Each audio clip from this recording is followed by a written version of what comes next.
Hello guys, good morning to all of you. Today we will discuss about physical equilibrium. In physical equilibrium, first topic we will discuss about solid liquid equilibrium, and next topic is liquid vapor equilibrium. In liquid vapor equilibrium, liquid convert into vapor and vapor convert into liquid. That condition at which liquid and vapors are present in a equilibrium condition is called liquid vapor equilibrium. Means rate of vaporization of liquid and rate of condensation of vapor are same. That condition is known as liquid vapor equilibrium. In liquid vapor equilibrium, we consider this equilibrium for following examples. Take a transparent glass container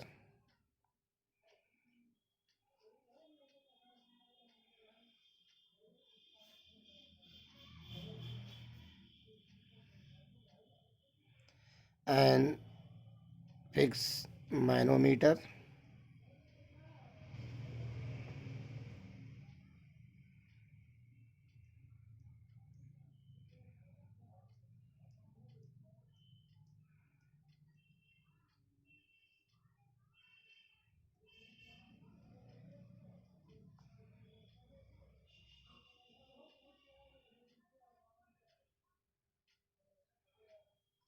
Fix the manometer and take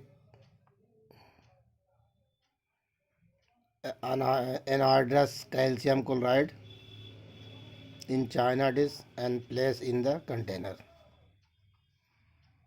ये है anhydrous calcium chloride, and take another container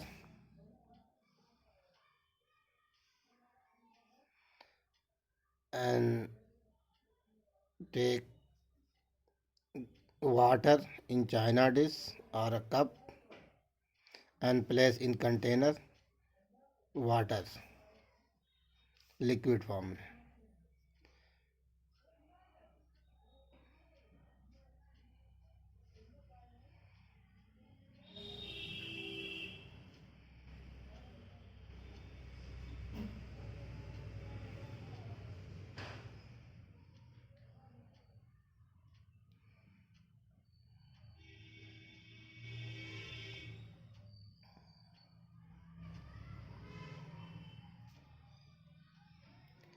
ये transparent container है China dish में. यहाँ पे anhydrous calcium chloride लिया गया और यहाँ पे वाटर लिक्विड फॉर्म में लिया गया. यहाँ पे मैनोमीटर लगाइए. मैनोमीटर प्रेशर को मेजर करने की ऑपरेटस है. Apparatus is use for the pressure. Anhydrous calcium chloride work of anhydrous calcium chloride is absorb the water vapour from atmosphere. इस कंटेनर में जो भी वाटर वाइपर होगा वो एटमॉस्फेयर से एब्जॉर्ब करेगा. एब्जॉर्ब करने के बाद इस कंटेनर का जो प्रेशर होगा वो डिक्रीज हो जाएगा. तो मैनोमीटर की जो ये रीडिंग आपकी यहाँ पे दिखाई देगी, ये जो आपका मरकरी यहाँ पे दिखाई देगा, ये मरकरी यहाँ पे डाउन होगा, नीचे तरफ मूव करेगा और इस कंटेनर का प्रेशर डिक्रीज होगा. मीन्स यहाँ पे इस मरकरी के हेल्प से, इस मैनोमीटर के हेल्प से हम ऑब्जर्व करेंगे कि इसमें जो वाइपर प्रेशर है, जो प्रेशर अप्लाई है, वो प्रेशर अब यहाँ पे डिक्रीज हो रहा है. मीन्स वाटर वाइपर यहाँ पे एब्जॉर्ब कर रहा है एनहाइड्रस क्लोराइड और यहाँ पर प्रेशर डिक्रीज हो रहा है. वही कंडीशन जब यहाँ पर हम ऑब्जर्व करते हैं तो यहाँ पे वाटर वाइपर में कन्वर्ट होगा, तो इस कंटेनर में वाइपर के अमाउंट इंक्रीज होंगे. और जब इस कंटेनर में वाइपर के अमाउंट इंक्रीज होंगे तो ये मैनोमीटर की जो रीडिंग आपकी जो मरकरी यहाँ पे लगी है, ये आपका इंक्रीज करेगा, लेवल इनका इंक्रीज होगा. मीन्स यहाँ पे प्रेशर इंक्रीज हो रहा है इस कंटेनर का प्रेशर डिक्रीज होगा. प्रेशर तभी इंक्रीज होगा जब गैस मैक्सिमम होगा और प्रेशर तब डिक्रीज होगा जब गैस मिनिमम होगा. तो यहाँ पे प्रेशर पहले तो ज़्यादा था, लेकिन जब एनहार्डस ऐड किया गया तो ये ऑब्जर्व किया गया धीरे धीरे प्रेशर क्या हो रहा है, डिक्रीज हो। जब प्रेशर डिक्रीज हो रहा है मीन्स वाइपर यहाँ पे एनहार्डस कैल्शियम क्लोराइड वाइपर को एब्जॉर्ब कर रहा है। जब वाइपर को एब्जॉर्ब कर रहा है इस कंटेनर के वाइपर को, इसमें वाइपर के अमाउंट कम हो रहा है, मीन्स गैस के अमाउंट कम हो रहा है, तो वाइपर प्रेशर यहाँ पे डिक्रीज हो रहा है। बट यहाँ पे वाटर के मॉलिक्यूल से वाइपर जो कंटिन्यू मूव करते रहते हैं स्लोली, तो जब इस कंटेनर में वाइपर मैक्सिमम होते हैं तो ये प्रेशर भी इंक्रीज होता है, तो वाइपर प्रेशर यहाँ पे इंक्रीज होता है। तो ये मरकरी का लेवल मैनोमीटर के मरकरी का लेवल इंक्रीज हो रहा है, यहाँ लेवल डिक्रीज, मतलब यहाँ प्रेशर डिक्रीज हो रहा है, यहाँ प्रेशर इंक्रीज हो रहा है, मीन्स यहाँ पर वाइपर इंक्रीज कर रहे हैं, यहाँ पे वाइपर डिक्रीज कर रहे हैं। तो यहाँ पे इस लेवल से हम कंसीडर कर सकते हैं कि किसी भी कंटेनर में जब वाइपर इंक्रीज होता है तो प्रेशर क्या होता है, इंक्रीज, और वाइपर डिक्रीज होता है तो प्रेशर डिक्रीज होता है। तो यहाँ पे लिक्विड और वाइपर के केस में, तो यहाँ पे लिक्विड और वाइपर के केस में कंसीडर किया गया है लिक्विड कैसे वाइपर में कन्वर्ट होगा, वाइपर कैसे लिक्विड में कन्वर्ट होगा। तो इसको आप जनरली एक नॉर्मल टेम्परेचर पे ही देख सकते हैं कि नॉर्मल टेम्परेचर पे कैसे लिक्विड वाइपर में कन्वर्ट हो रहा है, और लिक्विड यहाँ वाइपर में कन्वर्ट हो रहा है तो प्रेशर आपका इंक्रीज हो रहा है, और जब वाइपर आपका लिक्विड में कन्वर्ट होगा तो वहाँ पे उसका प्रेशर डिक्रीज होगा। तो जनरली हम कह सकते हैं, generally when liquid are convert into vapour then pressure of container will be increase, and liquid are convert into and vapor are convert into liquid, then pressure will be decrease of the container। तो यहाँ से ये कह सकते हैं कि कैसे wiper के थ्रू, प्रेशर के थ्रू हम वाइपर को इंक्रीज डिक्रीज कर सकते हैं। मीन्स कैसे प्रेशर आपका इंक्रीज होगा तो वाइपर इंक्रीज होगा, प्रेशर डिक्रीज होगा तो अमाउंट ऑफ वाइपर भी डिक्रीज होगा। अब यहाँ पे हम बॉइलिंग पॉइंट और मेल्टिंग पॉइंट को थोड़ा सा कंसीडर करें। At equilibrium the pressure exerted by the water molecules at a given temperature remain constant and is called equilibrium। vapor pressure of water, just vapor pressure of water increase with temperature। Vapour pressure of water, जैसे जैसे temperature increase करेंगे vapour pressure भी, क्योंकि ये normal temperature पे slowly vaporise होगा, लेकिन temperature जैसे इंक्रीज करेंगे वाइपर अमाउंट क्या होगा, इंक्रीज होगा, तो वाइपर प्रेशर भी इंक्रीज हो जाएगा। ये नॉर्मल टेम्परेचर पे ही देखा गया है कि स्लोली ये प्रेशर आपका इंक्रीज कर रहा है और ये डिक्रीज कर रहा है। इसी कंटेनर में जिस जैसे अलग अलग लिक्विड आप लेंगे, सभी लिक्विड का ये वाइपर प्रेशर जो आपका अलग अलग ऑब्टेंड होगा। वाटर, अब ये वाइपर में कन्वर्ट हुआ तो बॉइलिंग पॉइंट यहाँ पे क्रिएट होगा। अब जब वाइपर लिक्विड में कन्वर्ट होगा तो ये मेल्टिंग, लिक्विड वाइपर में कन्वर्ट होगा, बॉइलिंग पॉइंट, वाइपर लिक्विड में कन्वर्ट होगा तो लिक्विड में कन्वर्ट होने का मतलब ये अब मेल्ट हो रहा है, सॉलिड होगा तो मेल्ट होगा, मेल्टिंग पॉइंट होगा। तो water at vapour equilibrium position at atmospheric pressure 1.013 bar और 1 atm and 100 degree Celsius in a closed vessel, the boiling point of water in a pure liquid, atmospheric pressure 1 atm, temperature will be liquid and vapor or equilibrium is called boiling point।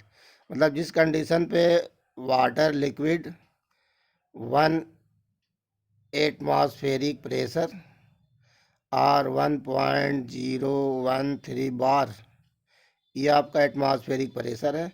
तो जिस temperature पे water liquid का wiper pressure इस pressure के equal हो जाएगा, atmospheric pressure के equal हो जाएगा, उस टेम्परेचर को आप लिक्विड का बॉइलिंग पॉइंट कहेंगे, मीन्स वाटर का बॉइलिंग पॉइंट कहेंगे। तो वाटर का boiling point that temperature at which vapour pressure of water are same as the atmospheric pressure is known as boiling point of water. उस temperature को आप boiling point कहेंगे। तो ये आपका था लिक्विड वाइपर इक्विलिब्रियम। तो in liquid vapour equilibrium that stage at which liquid and vapour are obtained in equilibrium phase, or that reaction in which liquid convert into vapor and also vapor convert into liquid is known as liquid vapor equilibrium। In this process, rate of vaporization of liquid and rate of condensation of vapor are same। तो suppose कर लिए ये rate of vaporisation R1, rate of condensation R2, then we denoted R1 equal to R2, or we say that rate of vaporization equal to rate of condensation, rate of condensation. तो liquid vapour stage में that condition of liquid vapour reaction in which rate of vaporisation are same as rate of condensation. अब ये process पहले ही बताया गया है, कोई भी इक्विलिब्रियम प्रोसेस क्लोज कंटेनर में होगा। क्लोज कंटेनर प्रोसेस होगा तो इस वक्त टेम्परेचर, प्रेशर, वॉल्यूम, कॉन्सेंट्रेशन सब आपके फिक्स होंगे, इसमें से कोई चेंज नहीं होगा एट ए कॉन्सेंट्रेशन पे। एट इक्विलिब्रियम पे ये अब कोई कंडीशन आपका ये चेंज, सब ये फिक्स वैल्यू होंगे। चेंज करेंगे तो वहाँ पे इसमें से कोई भी वैल्यू आप चेंज करेंगे तो इक्विलिब्रियम आपका मूव करेगा लेफ़्ट और राइट और या तो ये रिएक्शन इंक्रीज करेगा या फिर ये रिएक्शन इंक्रीज करेगा। तो यहाँ पे ये कंडीशन है कि इक्विलिब्रियम आपका क्लोज कंटेनर में कंजेस्ट होगा, और जब इक्विलिब्रियम अटेन होगा तो उस कंडीशन, जब इक्विलिब्रियम ऑब्टेन्ड होगा तो उस कंडीशन में टेम्परेचर, प्रेशर, वॉल्यूम, कंसंट्रेशन जो भी वैल्यू आपका है वो सब मेजरेबल होगा, सब फिक्स होगा। ये आपका था लिक्विड वेपर इक्विलिब्रियम। नेक्स्ट आपका है solid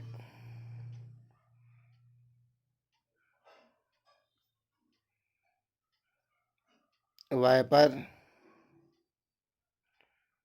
equilibrium. Means solid convert into vapor and vapor convert into solid.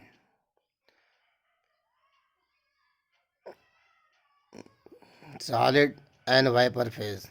Just like this, conversion of solid into vapor or gas phase is known as sublimation, and also vapor in solid is known as sublimation. Examples: I2,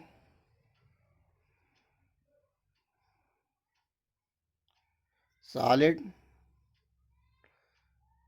I2, vapor. Next, NH4, Cl, NH4, Cl, solid and vapor. Means the chemical reaction or reversible process in which solid convert into vapor and also vapor convert into solid is known as solid liquid reversible reaction. At that condition at which rate of vaporization of solid are same as the rate of solidification of vapor are same is known as solid vapor equilibrium. Suppose forward reaction R1 and backward reaction R2, then at equilibrium R1 equal to R2। ये solid के case में condition सब में आपका वही है कि कोई भी इक्विलिब्रियम क्लोज कंटेनर में ही अटेन होगा। जब इक्विलिब्रियम अटेन हो जाएगा, इक्विलिब्रियम ऑब्टेन्ड हो जाएगा तो उस कंडीशन में टेम्परेचर, प्रेशर, वॉल्यूम और कॉन्सनट्रेशन वो फिक्स हो जाएंगे, वो मिजरेबल हो जाएंगे, वो चेंज नहीं होंगे। तो वही कंडीशन यहाँ पर भी है सॉलिड लिक्विड इक्विलिब्रियम में कि solid liquid equilibrium, solid vapor equilibrium, solid convert into vapor and vapor convert into that reversible process in which solid convert into liquid vapor and vapor convert into solid at that position at which rate of forward reaction are same as the rate of backward reaction is known as solid vapor equilibrium. And solid vapor equilibrium means solid convert into vapor. This process is known as condensation. तो मतलब rate of first condensation और rate of backward condensation आज same. तो rate of condensation यहाँ पे same होगा, तब ये क्लोज प्रोसेस आपका क्लोज कंटेनर में होगा। यह आपका है सॉलिड वेपर इक्विलिब्रियम।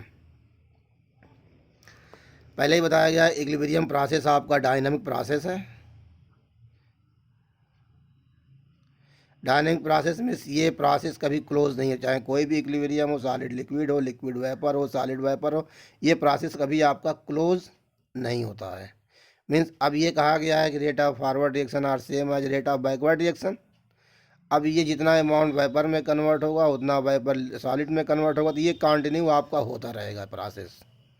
तभी कहा गया है कि at equilibrium measurable amount is constant और फिक्स, मतलब जो भी टेम्परेचर, प्रेशर, वॉल्यूम, कंसंट्रेशन सब अमाउंट आपके फिक्स हो जाएंगे, क्योंकि जितना सॉलिड वेपर में कन्वर्ट होगा उतना ही वेपर सॉलिड में कन्वर्ट होगा। तो ये कांस्टेंट वैल्यू बनाना, कोई इसमें चेंजिंग नहीं होगी, लेकिन प्रोसेस आपका कंटिन्यू होता रहेगा। ये डायनेमिक प्रोसेस, इसीलिए इसको कहा गया dynamic process.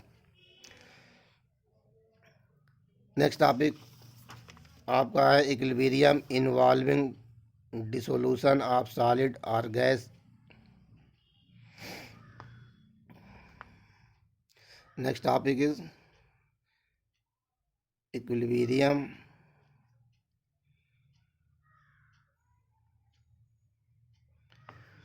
involving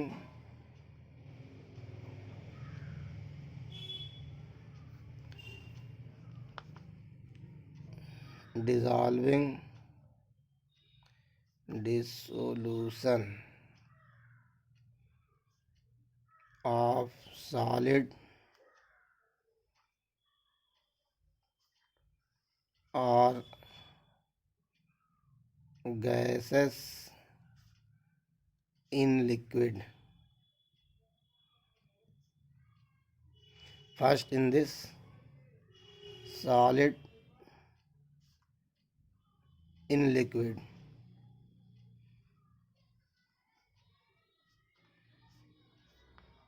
solid in liquid.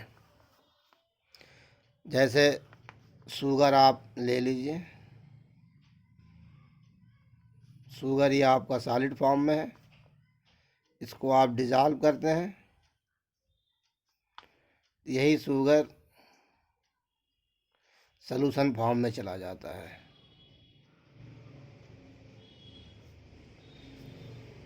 ये solid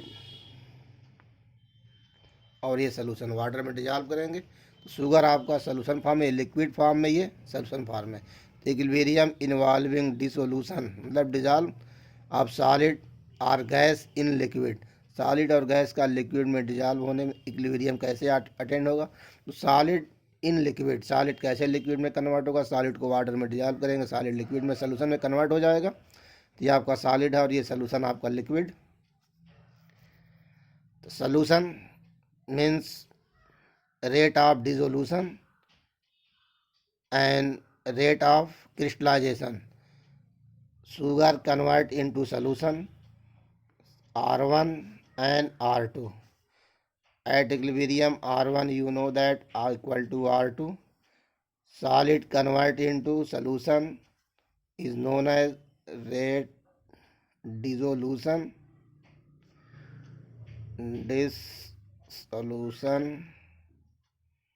Rate of dissolution equal to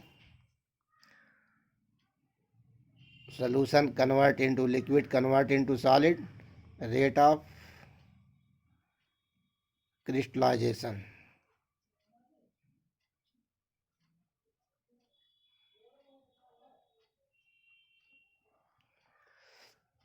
ये आपका है सॉलिड कन्वर्ट इनटू लिक्विड। तो यहाँ पे सॉलिड सॉल्यूशन में कन्वर्ट होगा, सॉल्यूशन फिर सॉलिड में कन्वर्ट होगा। तो जिस कंडीशन पे दोनों का रेट इक्वल हो जाएगा उसे आप कहेंगे solid in liquid at equilibrium. Equally of two rates are dynamic nature of equilibrium has been confirmed with the help of radioactive sugars. If we drop some radioactive sugar into saturated solution of non-radioactive sugar, then after some time radioactive is observed both in the solution and in the solid sugar. Initially there were no radioactive sugar molecules in solution, but due to dynamic nature of equilibrium there is a exchange between the radioactive and their non-radioactive sugars molecules between the two phase. The ratio of radioactive to non-radioactive molecules in the solution increased till it attained the constant value. यहाँ पे ये कहा गया है कि solution sugar आप को take किया गया है, शुगर का सलूशन आप डिसोसिएट कर रहे हैं। तो शुगर जब सलूशन में डिजॉल्व हो रहा है, सलूशन क्रिएट कर रहा है, फिर जब सलूशन सॉलिड में कन्वर्ट हो रहा है, तो यहाँ पे 2 टाइप्स के शुगर कंज्यूम किए गए हैं, एक radioactive and non radioactive. Radioactive sugar, we drop some radioactive sugar in saturated solution. इसके सेचुरेटेड सोल्यूशन में अगर some drop of radioactive solution sugar का ऐड कर देते हैं and into the solution of radioactive solution, then after some time radioactivity is observed both in the solution। तो दोनों solution में थोड़ा सा अमाउंट रेडियो एक्टिव शुगर्स का ऐड करेंगे तो radio active solution of sugar and non radio active of solution of sugar में जब इक्विलिब्रियम अटेंड होगा तो दोनों में रेडियो एक्टिव प्रॉपर्टी आपको ऑब्टेंड होगी, दिखाई देगी। After some time, radioactive is observed both in solution and in the solid sugar।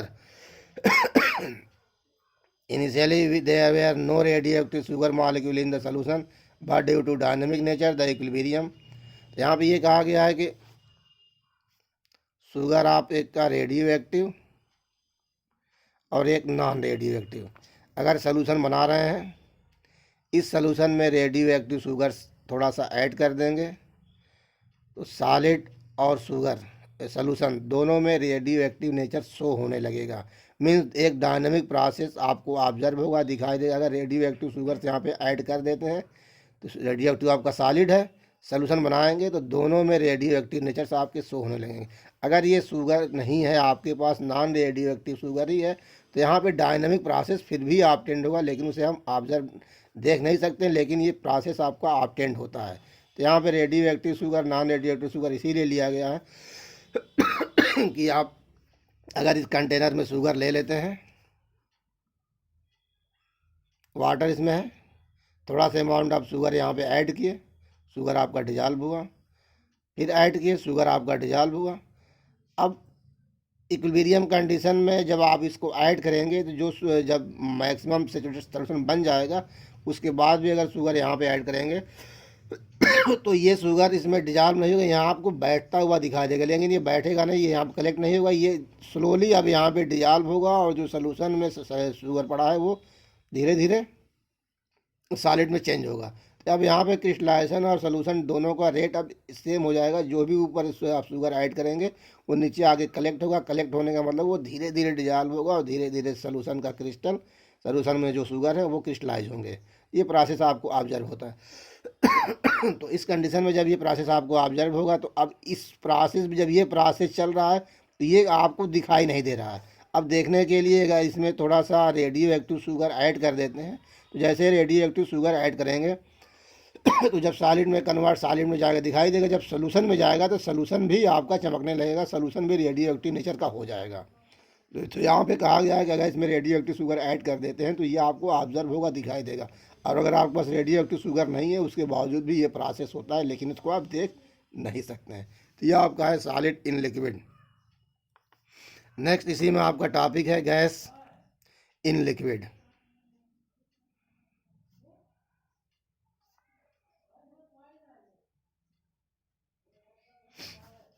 Gas in liquid, gas CO2 gas में, इसको अगर लिक्विड में कन्वर्ट कर दें CO2 इन लिक्विड,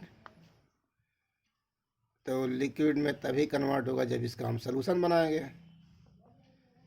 जैसे यहाँ पे सॉल्यूशन बनाया गया था तो वैसे यहाँ पे सॉल्यूशन बनाएंगे तभी लिक्विड में कन्वर्ट होगा। The equilibrium is governed bye Henry's law. Henry law आप सॉल्यूशन में पढ़ेंगे। which state that mass of gas dissolved in given mass of solvent at temperature is proportional to the pressure of gas of solvent। ये आपका Henry law है। Henry law में ये कहा गया है कि अगर लिक्विड है, ये सॉल्यूशन आप लिया है, इसमें कोई भी गैस डिजॉल्व कर रहे हैं, तो state that mass of gas dissolve in given mass of solvent at any temperature is proportional to the pressure of above solvent.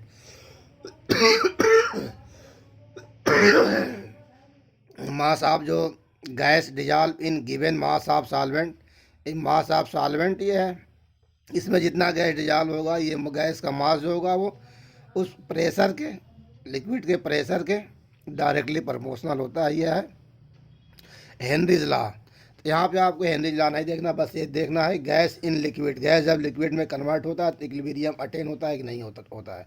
तो when gas are convert into liquid and also gaseous solution are convert into gas then equilibrium is obtained. जैसे ये container आपका है,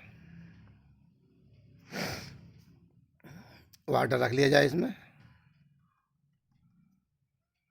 कोई भी liquid water suppose कर ले, इसमें ऑक्सीजन कार्बन डाइऑक्साइड बंद कर दिया जाए, ये लिक्विड का लेयर यहाँ तक है, इसमें अदर गैस है, वाटर वाइपर भी है। अब ये वाइपर लिक्विड में भी कन्वर्ट होगा, लिक्विड से वाइपर वाटर में भी कन्वर्ट होगा, CO2 इसमें डिजॉल्व होगा मिनिमम अमाउंट में, और यहाँ से CO2 इवाल्व भी होगा।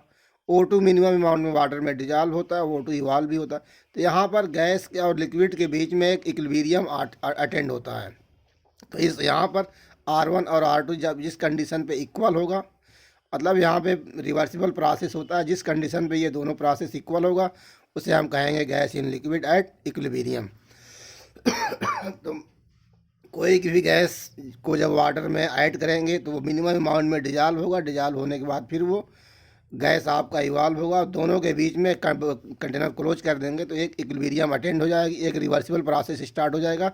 इस रिवर्सिबल प्रोसेस में जितना लिक्विड का वाइपराइजेशन और वाइपर का कंडेंसेशन सेम हो जाएगा उसे आप कहेंगे gas in liquid at equilibrium.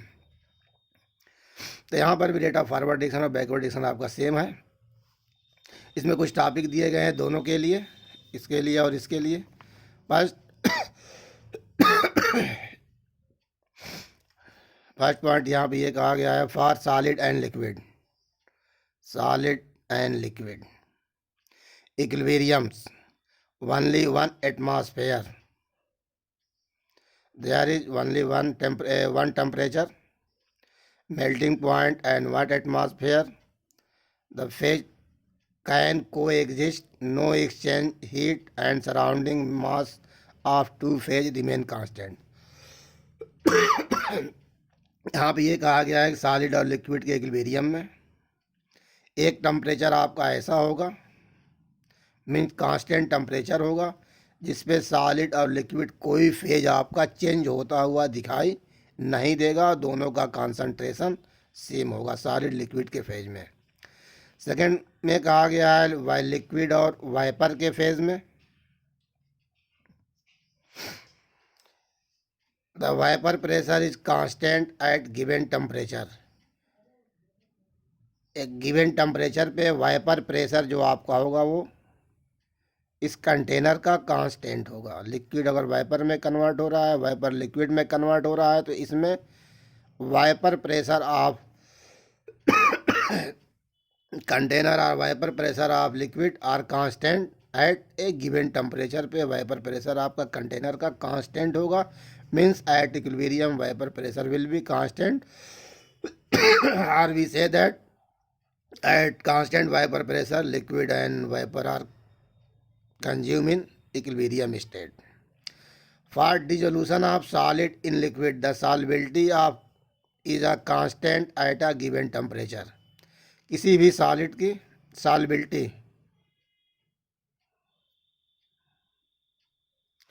Constant temperature पे फिक्स होती है,